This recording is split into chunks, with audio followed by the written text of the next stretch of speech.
YS Sharmila అలాగే YS Sunitha చూపు ఇప్పుడు తెలుగుదేశం పార్టీపై పడిందా? వారు చంద్రబాబు టీంలో పనిచేయాలని భావిస్తున్నారా? రానున్న ఎన్నికల్లో కడప ఎంపీ స్థానం నుంచి వైఎస్ షర్మిల తెలుగుదేశం పార్టీ నుంచి పోటీ చేయబోతున్నారా? అలాగే జగన్మోహన్ రెడ్డిపై వైఎస్ సునీత సై అంటే సై అంటున్నారా అంటే అవుననే సమాధానం ఇస్తున్నారు కొంతమంది రాజకీయ విశ్లేషకులు. ఇక ఇదే అంశానికి సంబంధించి మనతో మాట్లాడేందుకు ప్రముఖ రాజకీయ విశ్లేషకులు అంకమరావు గారు మనతో ఉన్నారు. సార్తో మాట్లాడదు. సార్ నమస్తే. సార్ నమస్తే. కృష్ణ గారు ముందుగా వైఎస్ సునీత గారి ప్రస్థానాన్ని తీసుకుందాము. తండ్రి లోక్సభ సభ్యుడిగా ఉన్న మంత్రిగా కూడా ఉన్నా కూడా ఆమె రాజకీయాల్లో ఏ రోజు లేదు. ఆమె పేరెనికన్న వైద్యురాలు. అలాంటి మనిషి తండ్రి చనిపోయిన తర్వాత నిజమేనేమో వీళ్ళందరూ చెప్పేదాని ప్రకారం చూసుకుంటా ఉంటే ప్రత్యర్థులు నా తండ్రిని చంపుంటారేమో అనే భావన ఆమె కూడా ఉండొచ్చు. ఎందుకంటే ఆ మాట్లాడిన విధానాలు కూడా కొన్ని చూసుకున్న తర్వాత ఆ అభిప్రాయం కూడా కలిగిన మాట వాస్తవం. కానీ జరుగుతున్న పరిణామాలన్నీ సిబిఐ వాళ్ళు వచ్చి విచారణ చేయాలని చెప్పని జగన్మోహన్ రెడ్డి గారిని కోరిన విధానం ఇవన్నీ చూసుకున్న తర్వాత నిజమే కావచ్చేమని చెప్పని భావించింది ఆమె. ఎప్పుడైతే అధికారంలోకి వచ్చిన తర్వాత ఆ విషయాన్ని మర్చిపోయి జగన్మోహన్ రెడ్డి గారు తన పనులు చేసుకుంటూ వెళ్ళిపోయే సందర్భంలో ఏంటి ఇలా చేస్తున్నారని అడిగినప్పుడు నువ్వు కూడా వదిలేసేయి అని చెప్పని ఆమెను ఒక రకంగా బెదిరించారనే వార్తలు మనం విన్నాం.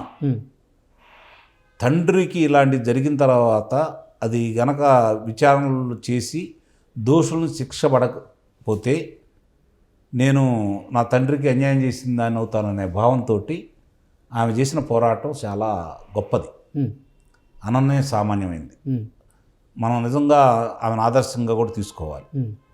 ఈ రోజుల్లో అక్కడ ఆ ప్రాంతంలో రాజశేఖర రెడ్డి గారికి బాగా ఇష్టమైన తమ్ముడు, అలాగే రాజశేఖర రెడ్డి గారు రాష్ట్ర వ్యాప్తంగా పర్యటన చేసేసి ఈరోజు ఇంత పేరు తెచ్చుకోవటానికి ఆయన నియోజకవర్గాన్ని వదిలేస్తే నియోజకవర్గాన్ని కంటికి రెప్పలా చూసుకుంటూ రోజు రోజుకి దాని బలాన్ని పెంచుకుంటూ వెళ్ళాడు తప్ప ఎక్కడా తగ్గించినటువంటి వివేకానంద రెడ్డి గారు ఆ కుటుంబానికి మరి తండ్రి తర్వాత తండ్రి స్థానం అయినటువంటి వ్యక్తి, అలాంటి వ్యక్తికి హత్య జరిగితే ఇతను చేసిన విధానం చూసిన తర్వాత వాళ్ళు మాట్లాడిన విధానం ఆమెకి అర్థమైన తర్వాత ఆమెకు ఒక నమ్మకం కలిగింది.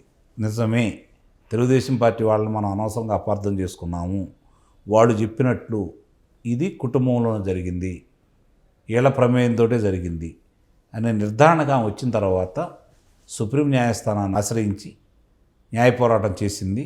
దాన్ని కొలిక్కి తీసుకొచ్చిన తర్వాత ఈరోజు భారతదేశ వ్యాప్తంగా కూడా వివేకానంద రెడ్డి గారిని ఫలాని వాళ్లే చంపుండొచ్చు అనేది 175 మంది నమ్మే స్థాయికి ఆమె తీసుకెళ్ళింది మాత్రం నిస్సందేహంగా వాస్తవం. ఆ విధంగా చూసుకున్న తర్వాత ఆమె తండ్రికి జరిగిన అన్యాయాన్ని ప్రతీకారం తీర్చుకోవాలని కోరికలో ఉందని అయితే నేను భావించట్లా. రాజకీయాల్లోకి వచ్చి ఈయన మీద పోటీ చేయాలనే భావనలో ఉందని కూడా నేను భావించట్లేదు.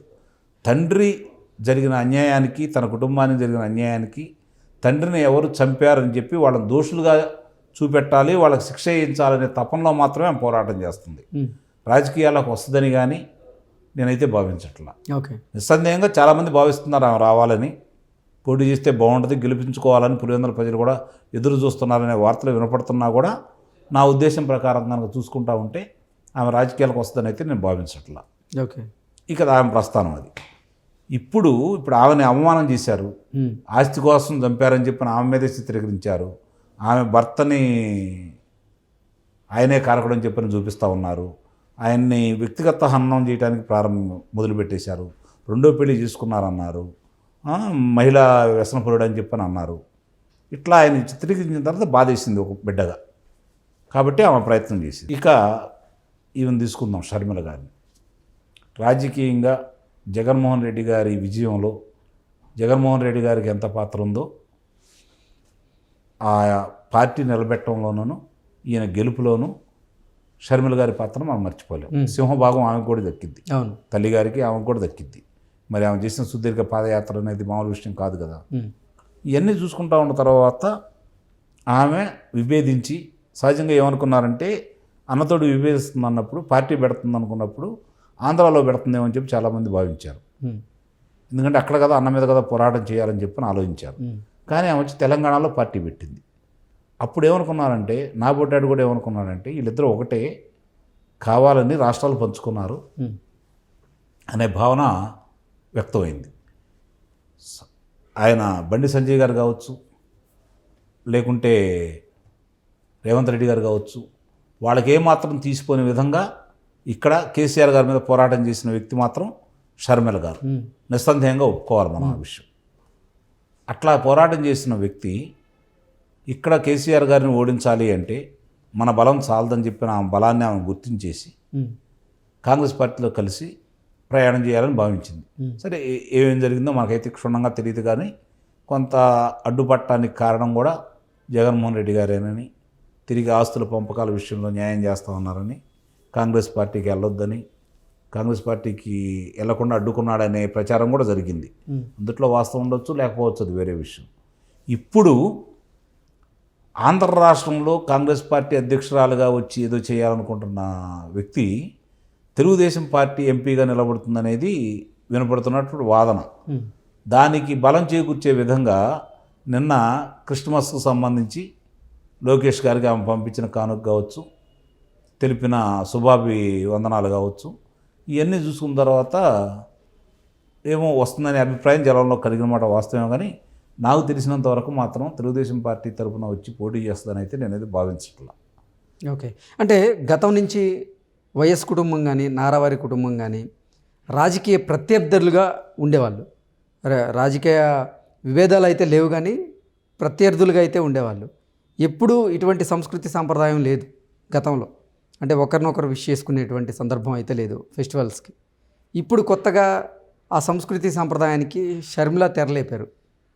కృష్ణ గారు మీకు గుర్తుందో గుర్తులేదో నాకు తెలియదు, కానీ రాయచోటి ఉప ఎన్నికల సందర్భంగా రాజశేఖర రెడ్డి గారు, చంద్రబాబు నాయుడు గారు ఇద్దరు ఒకే కారులో దిగారు. ఈయన తెలుగుదేశం పార్టీ, ఆయన కాంగ్రెస్ పార్టీ. ఇద్దరు ఒకే కారులో దిగితే అక్కడ కార్యకర్తలు కూడా గొడవ చేశారు. అంటే వాళ్ళంత ప్రాణ స్నేహితులుగా ఉండేవాళ్ళు. రాజకీయ విభేదాలే తప్ప వాళ్ళిద్దరి మధ్య విభేదాలు ఉన్నాయని చెప్పిన ఎప్పుడు భావించట్లా. అతను స్నేహితుడిగా చూశాడు, అదే రాజకీయ ప్రత్యర్థులు స్నేహితుడిగా భావించాడు. నన్ను రాజకీయ ప్రత్యర్థిగా చూస్తారనుకున్నాడు చంద్రబాబు నాయుడు గారు.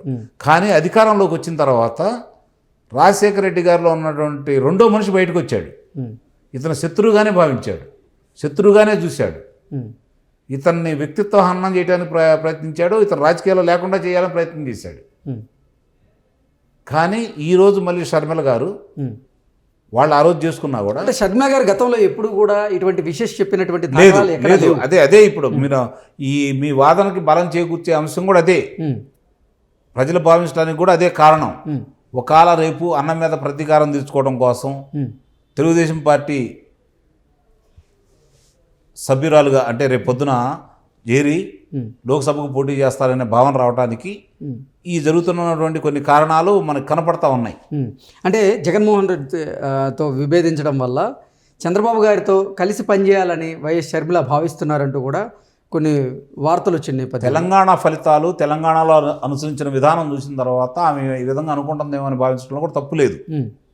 ఇప్పుడు శత్రువు మిత్రుడు అన్నట్టు, ఇప్పుడు మామూలుగా శత్రువు ఉన్నా కూడా వాడు సిద్ధాంతకరంగా విభేదించుకుంటారు.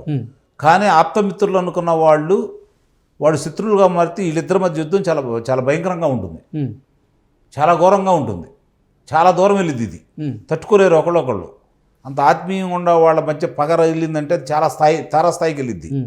కాబట్టి అలాంటి తారాస్థాయికి వెళ్ళినప్పుడు సరైన వేదిక ఏంటి, నా అన్నను ఎదుర్కోవాలి అంటే అని చెప్పి తెలుగుదేశం పార్టీ కనపడుతుంది. కాబట్టి వస్తుంది అనేది అందరూ ఊహాగానం. అంటే నా అభిప్రాయం చెబుతున్నాను. నాకు తెలిసినంత వరకు అదేదో కాంగ్రెస్ పార్టీ అధ్యక్షురాలుగా ఇచ్చేసి చేస్తారని అనుకుంటున్నాం.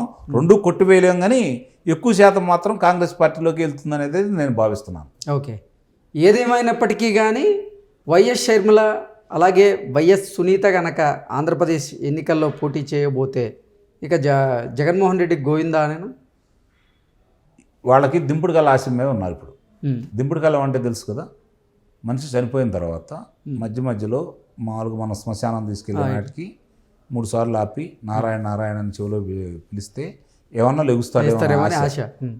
ఇప్పుడు వైఎస్ఆర్సీపీ పార్టీ కూడా అదే పరిస్థితిలో ఉంది. ఉమ్. దాని మీద ఇంకా ఆశ కూడా లేకుండా చేస్తారు నిజంగా మీరు అన్నట్టు జరిగితే.